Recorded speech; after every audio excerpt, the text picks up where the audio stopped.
போன வீடியோவில் Poco M6 ப்ரோவை எதனால் அண்டர் 11K பட்ஜெட்டில் செலக்ட் பண்ணலான்னு பார்த்துருந்தோம். ஒருவேளை பார்க்கலன்னா லிங்க் டிஸ்கிரிப்ஷன் அண்ட் கார்டில் இருக்குது, செக் பண்ணி பாருங்கள். அண்ட் முக்கியமாக உங்களுக்கு ஒரு குட்டி சேலஞ்ச் இந்த வீடியோவில். இந்த வீடியோவுக்கு நான் ஒரு 1000 லைக்கு, கமெண்ட்ஸு அண்ட் சப்ஸ்கிரிப்ஷன் வந்து டார்கெட்டாக வச்சுருக்கேன். ஒருவேளை இந்த வீடியோ ஒர்த்தாக இருந்தால் அதை நீங்கள் சாத்தியமாக்கணும். அடுத்த வீடியோ அதை பற்றி டிஸ்கஸும் பண்ணலாம். இந்த வீடியோவில் நம்ம Realme narzo 60X தான் பார்க்க போகிறோம்.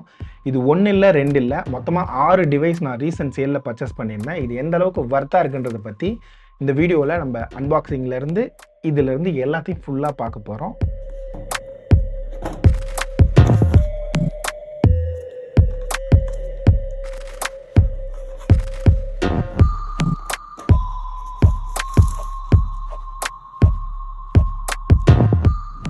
பாக்ஸில் ஃபோனு, ப்ரொடெக்டிவ் கேஸ் இருக்குது, சிம் எஜெக்டர் பின், 33 வாட்க்கான fast charger and type C cable இருக்குது.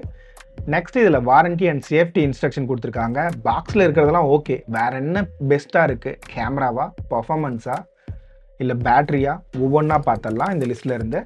First battery. இங்கே பேட்டரியை பொறுத்த வரைக்கும் 5000 mAh பேட்டரி கொடுத்துருக்காங்க. முக்கியமாக இது 33 வாட்க்கான சார்ஜிங் சப்போர்ட்டோட வருது. இது ஃபுல் சார்ஜ் ஆகிறதுக்கு அரௌண்ட் 1 hour 14 minutes வரலையும் எடுத்துக்குது. சில நேரத்தில் 1 hour 32 minutes வரலையும் ஆகுது. முக்கியமாக இது 50% சார்ஜ் பண்ணுறதுக்கு ஒரு 30லேருந்து 35 நிமிஷம் எடுத்துக்குது. பேட்டரி லைஃப்பை பொறுத்த வரைக்கும் 1லேருந்து 1.5 நாள் வரைக்குமான பேட்டரி லைஃப் நல்லாவே இருக்கும். அண்டு ஸ்க்ரீன் ஆன் டைமை பொறுத்த வரைக்கும் நம்ம யூசேஜை பொறுத்து இது மாறும்னு சொல்லலாம்.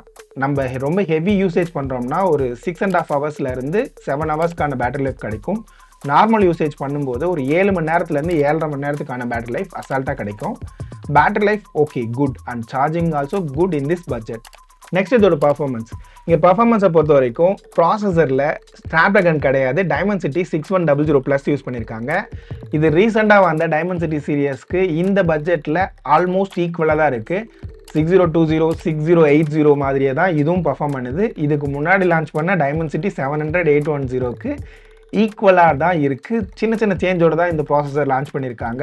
இதோட பெஞ்ச் மார்க்கை பொறுத்த வரைக்கும் AnTuTu 10ல் அரௌண்ட் 4,05,000 வரலையும் பர்ஃபார்ம் பண்ணுது. அண்டு 3D மார்க் பெஞ்ச் மார்க்கில் ஒரு 99%க்கான ஸ்டெபிலிட்டி கிடச்சிச்சு. தெர்மல் த்ராட்லிங்கோட டெஸ்ட்லேயும் நல்லாவே பர்ஃபார்ம் பண்ணுச்சு. இது அரௌண்ட் 89%க்கான ஸ்டெபிலிட்டி இருந்துச்சு. ஹீட்டிங் பெருசாக எதுவும் நோட்டீஸ் பண்ணுற மாதிரி இல்லை. கிக்பென் 6 பொறுத்த வரைக்கும் சிங்கிள் ஸ்கோரில் 730 பாயிண்ட்டும், மல்டி ஸ்கோரில் 1933 பாயிண்ட்ஸும் கிடச்சிச்சு. இது இந்த காம்படிஷனை கம்பேர் பண்ணும்போது ஓரளவுக்கு ஈக்குவலாக பர்ஃபார்ம் பண்ணுதுன்னு சொல்லலாம். நெக்ஸ்ட் இதோட கேமிங்கை பொறுத்த வரைக்கும் கேமிங்கில் PUBG விளையாடுறீங்கன்னா அரௌண்ட் 40 FPS ஃப்ரேம் ரேட் கிடைக்கும். நம்ம மீடியமில் ஓரளவுக்கு HD செட்டிங்கில் வச்சு விளையாடலாம். இதே ஸ்மூத் வச்சோம் அப்படின்னா அல்ட்ரா வரலையும் ப்ளே பண்ண முடியும். அதுக்கு மேலே வேணும் அப்படின்னா நீங்கள் ஹையர் எண்டு தான் போகணும். முக்கியமாக கேம் விளையாடும் போது பெருசாக ஹீட்டிங் வந்து ஃபீல் ஆகலைன்னு சொல்லலாம். அண்ட் இந்த ப்ராசஸரில் ஸ்டோரேஜ் வந்து 4GB 128GB and 6GB 128GB கொடுத்துருக்காங்க. இது ரெண்டுமே UFS 2.2 சப்போர்ட் பண்ணுது. முக்கியமாக LPDDR 4X ரேமோட வருது. இதோட மல்டி டாஸ்கிங் பர்ஃபார்மன்ஸ் நல்லாவே இருக்குன்னு சொல்லலாம். சரி, பர்ஃபார்மன்ஸ்லாம் ஓகே. இதோட பில்டு எப்படி இருக்குன்னு பார்த்துடலாமா? இங்கே பில்டை பொறுத்த வரைக்கும் ஒரு 7.89 mm திக்னஸ் இருக்குது. இது சைட் ஃப்ரேமும் பிளாஸ்டிக் தான், பேக்கும் பிளாஸ்டிக் தான்.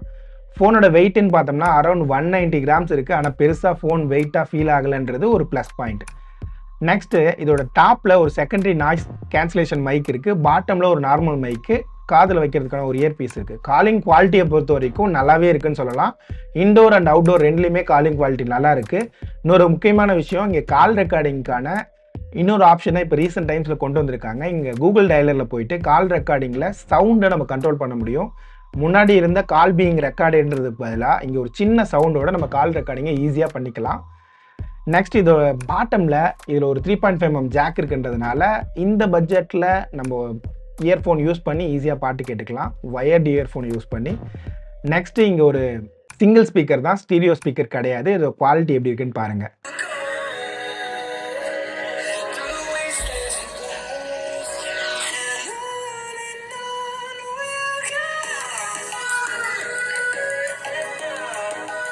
நெக்ஸ்ட் இதோட லெஃப்ட் சைடில் சிம் கார்டுக்கான ப்ரொவிஷன் இருக்குது. இது 2 சிம் கார்டு சப்போர்ட் பண்ணும் அண்ட் டெடிக்கேட்டடான SD கார்டு சப்போர்ட் இருக்குது.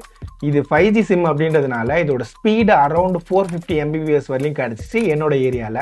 இது ஏரியா டு ஏரியா மாறும், சிக்னல் ஸ்ட்ரென்த்தை பொறுத்து மாறுன்றதை நோட் பண்ணிக்கோங்க. அண்ட் முக்கியமாக இது 13 5G பேண்டோட வருது. சரி, இதோட ரைட் சைடில் volume up and down power button இருக்குது. இந்த பவர் பட்டன் தான் இங்கே ஃபிங்கர் பிரிண்டாக வேலை செய்யுது. இந்த ஃபிங்கர் பிரிண்டோட குவாலிட்டி, அதாவது இதோட டச் சென்ஸ் வந்து நல்லாவே இருக்குன்னு சொல்லலாம். இதோட ஃப்ரண்ட் சைடில் ஃபேஸ் அன்லாக் கொடுத்துருக்காங்க. இந்த ஃபேஸ் அன்லாக்கும் நல்லா அக்யூரேட்டாக வேலை செய்யுதுன்னு சொல்லலாம். அண்ட் முக்கியமாக இந்த ஃபோனில் எந்த ப்ரொடெக்ஷனும் கிடையாது, ஐபி ரேட்டிங்கும் கிடையாது. அதை பற்றி எந்த ஒரு மென்ஷனுமே இங்கே பண்ணல. ஆனால் ஐபி ரேட்டிங் இல்லைனாலும் இது பார்க்குறதுக்கு ஸ்பிளாஷ் ப்ரூஃப் மாதிரி தான் தெரியுது. ஃபிங்கர் பிரிண்ட் பெருசாக நோட் பண்ண முடியல இந்த ஃபோனில். டிஸ்பிளே பொறுத்த வரைக்கும் இங்கே 6.72 இன்ச்க்கான ஃபுல் ஹெச்டி எல்சிடி டிஸ்பிளே கொடுத்துருக்காங்க. யூடியூப்பில் நம்ம ஒரு 2Kல 60 ஃப்ரேம் பர் செகண்ட் வரையும் வீடியோ ப்ளே பண்ணலாம். இதோட வியூவிங் ஆங்கிள்ஸ் குறை சொல்கிற மாதிரி இல்லை. இண்டோரில் இதோட பீக் பிரைட்னஸ்ன்னு பார்த்தோம்னா 550 நிட்ஸ் இருக்குது. அவுட்டோரில் 680 நிட்ஸ் கொடுத்துருக்காங்க. இண்டோரில் இதோட பிரைட்னஸ் நல்லாவே இருக்குது. அவுட்டோரில் இன்னும் கொஞ்சம் பெட்டராக இருந்திருக்கலாம். இருந்தாலும் இந்த செக்மெண்ட்டுக்கு 680 நிட்ஸே வந்து கொஞ்சம் அதிகமாக தான் இருக்குது. ஏன்னா மற்ற காம்படிஷன் 550 நிட்ஸ் வரையும் கொடுக்குறாங்க. நெக்ஸ்ட் இதோட ரிஃப்ரெஷ் ரேட் 120 ஹெர்ட்ஸ் கொடுத்துருக்காங்க. இது அடாப்டிவ் ரிஃப்ரெஷ் ரேட் தான். இருந்தாலும் இது 90 to 120 தான் மேக்ஸிமம் டைமில் ஒர்க் ஆகுது. இதோட யூஐ வந்து நல்லா ஸ்மூத்தாக இருக்குன்னு சொல்லலாம் இந்த ரிஃப்ரெஷ் ரேட்டில். நெக்ஸ்ட் இதோட கேமராஸ் பொறுத்த வரைக்கும் பேக் சைடில் 50 மெகா பிக்சலுக்கான f1.8 கேமராவோட வருது. இதோட செகண்டரி கேமரா டெப்த் கேமரா, அது ஒரு டம்மி கேமரா தான். ஃப்ரண்ட் சைடில் பார்த்தோம்னா 8 மெகா பிக்சலுக்கான f2.0 கேமராவோட வருது. இதோட கேமரா குவாலிட்டின்னு பார்க்கும்போது பேக் சைடில் இண்டோர் அண்ட் அவுட்டோர் கண்டிஷனில் நல்ல லைட்டிங் கண்டிஷனில் நல்லாவே பர்ஃபார்ம் பண்ணுது. டீட்டெயில்ஸும் நல்லா இருக்குது. ஆனால் ஒரு ரொம்ப எக்ஸ்ட்ரீமான லைட்டிங் கண்டிஷன் இருக்கும்போது டீட்டெயில் நல்லாவே அடி வாங்குது. இதோட போர்ட்ரேட் சாம்பிள்ஸும் சரி நல்லாவே இருக்குது, லைட்டிங் கண்டிஷன் நல்லா இருக்கும்போது. ஆனால் லோ லைட்டுன்னு வரும்போது இதோட பர்ஃபார்மன்ஸ் நல்லா தடுமாறுது. இன்னொரு முக்கியமான விஷயம், ஓஎஸ் இல்லாதனால நல்ல மூவ்மெண்ட்டான சப்ஜெக்ட் எடுக்கும்போது கொஞ்சம் ஸ்டெடினஸ் தேவை உங்கள் கையில். ஆனால் இந்த எக்ஸ்ட்ரீமான லைட்டிங் கண்டிஷனை கண்ட்ரோல் பண்ணுறதுக்கு இங்கே ப்ரோ மோட் கொடுத்துருக்காங்க. இந்த பட்ஜெட்டில் ப்ரோ மோடுன்றது கொஞ்சம் பாசிட்டிவ்ஸ்ன்னு சொல்லலாம். இதோட ஃபோட்டோஸ் எப்படி இருக்குன்னு தெரியுமா? இப்படி இருக்கிற ஃபோட்டோஸை நம்ம இப்படி மாற்றலாம். அதுவும் இல்லாமல் ஓரளவுக்கு இது நல்லாவே பர்ஃபார்ம் பண்ணுதுன்னு சொல்லலாம் ப்ரோ மோட். இங்கே செல்ஃபீஸ்ன்னு வரும்போது 8 மெகா பிக்சல் கேமரா தான் இருக்குது. இதோட டே லைட் பிக்சரும் சரி, ஒரு நல்ல லைட்டிங் கண்டிஷனில் எடுக்கிற இண்டோர் பிக்சரும் சரி ஓரளவுக்கு டீசெண்டாக இருக்குது. ஆனால் டீட்டெயில்ஸ் கொஞ்சம் மிஸ் ஆகுது. அண்ட் இண்டோர் கண்டிஷன்லேயும் சரி அவுட்டோர் கண்டிஷன்லேயும் சரி லோ லைட் பர்ஃபார்மன்ஸ் ரொம்ப புவராக தான் இருக்குது. டீட்டெயில்ஸ் நிறைய மிஸ் ஆகுது, கிரைண்ட் நிறைய அதிகமாக இருக்குன்றது ஒரு சின்ன நெகட்டிவ். அண்ட் இதோட வீடியோஸை பற்றி பார்க்கும்போது இங்கே 1080p 30 ஃப்ரேம் பர் செகண்ட் வழி தான் சப்போர்ட் பண்ணும். இது ஒரு ஃபிக்ஸ்டாக வச்சு எடுக்கும்போது இதோட வீடியோ குவாலிட்டி ஓரளவுக்கு டீசெண்டாக இருக்குது. இண்டோரில் அவுட்டோரில் ஓகேன்னு சொல்லலாம். ஆனால் மூவ்மெண்ட்டில் எடுக்கும்போது இதோட குவாலிட்டி அந்த அளவுக்கு சொல்லிக்கிற அளவுக்கு இல்லை. இந்த சாம்பிள்ஸ் நான் இங்கே அட்டாச் பண்ணியிருக்கேன், செக் பண்ணி பாருங்கள். நெக்ஸ்ட் இன்னொரு இன்ட்ரெஸ்டிங்கான விஷயம், வீடியோலையும் இங்கே ப்ரோமோட் கொடுத்துருக்காங்க.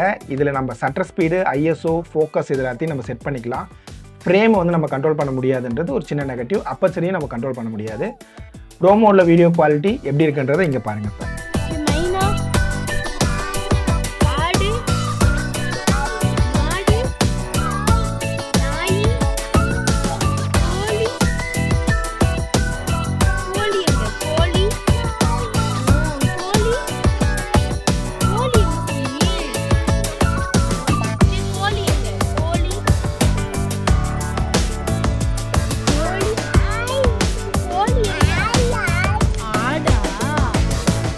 இங்கே கேமராஸ் பொறுத்த வரைக்கும் அடிஷ்னல் மோட் அண்ட் சப்போர்ட்டும் இருக்குது. இதில் street mode, slow motion, panorama, dual video, time lapse இது மாதிரியான ஆப்ஷன்ஸ் இருக்குது.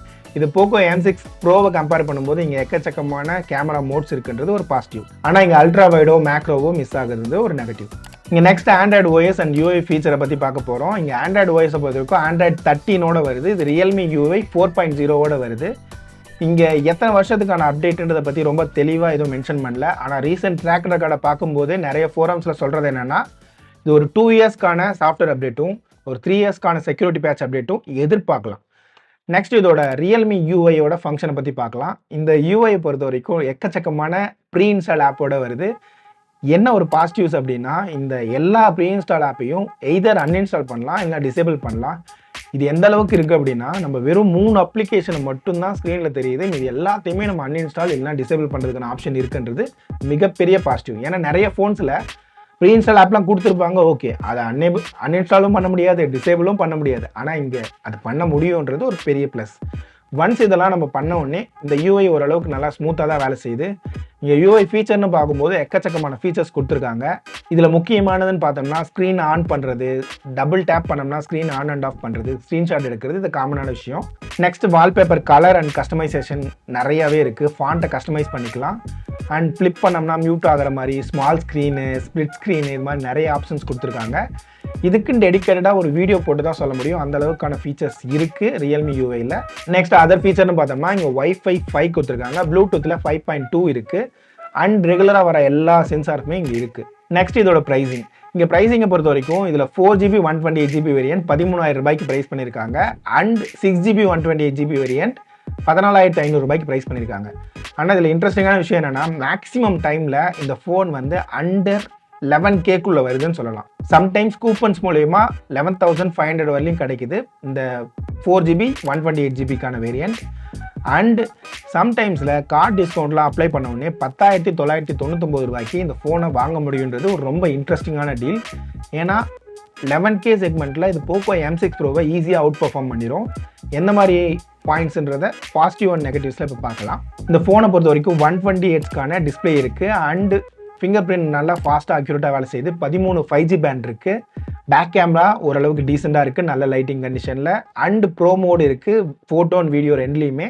கேஷுவலான கேமிங் விளையாடுறதுக்கு செட் ஆகும், ஹீட்டிங் கம்மியாக தான் இருக்குது, அண்ட் 33 வாட்க்கான ஃபாஸ்ட் சார்ஜிங் இருக்குது. பேட்டரி லைஃப் ஓரளவுக்கு நல்லாவே இருக்குன்னு சொல்லலாம். இதோட நெகட்டிவ்ஸ்ன்னு பார்க்கும்போது கேமராஸில் செல்ஃபி கேமரா இன்னும் பெட்டராக இருந்திருக்கலாம். 1080pக்கான சப்போர்ட் மட்டும்தான் இருக்குது வீடியோவில், ஃப்ரண்ட் அண்ட் பேக் ரெண்டுலேயுமே. நெக்ஸ்ட் இதில் ப்ரொடெக்ஷன் என்னன்றதை பற்றி மென்ஷன் பண்ணல, ஸ்டீரியோ ஸ்பீக்கர் இல்லை, லோ லைட் குவாலிட்டி ஓரளவுக்கு புவராக இருக்குன்றது இதோட நெகட்டிவ்ஸ். முக்கியமாக அல்ட்ராவைட் கேமராவும் இந்த செக்மெண்ட்டில் கிடையாது. என்னதான் இந்த நெகட்டிவ்ஸ் இருந்தாலும் இந்த பட்ஜெட்டில் இந்த நெகட்டிவ்ஸ் உங்களுக்கு எந்த அளவுக்கு பெருசாக தெரியலன்றதை கீழே இருக்கிற கமெண்ட்ஸில் சொல்லுங்கள். இதோட ஆல்டர்னேட்டிவ் ஸ்மார்ட் ஃபோனை இங்கே லிஸ்ட் பண்ணியிருக்கேன், அது கமிங் வீடியோவில் நம்ம நிறைய பார்க்கலாம். ஆனால் உங்களோட சப்போர்ட் கண்டிப்பாக தேவைப்படுது. இன்னொரு வீடியோவில் பார்க்க வரைக்கும் பாய்.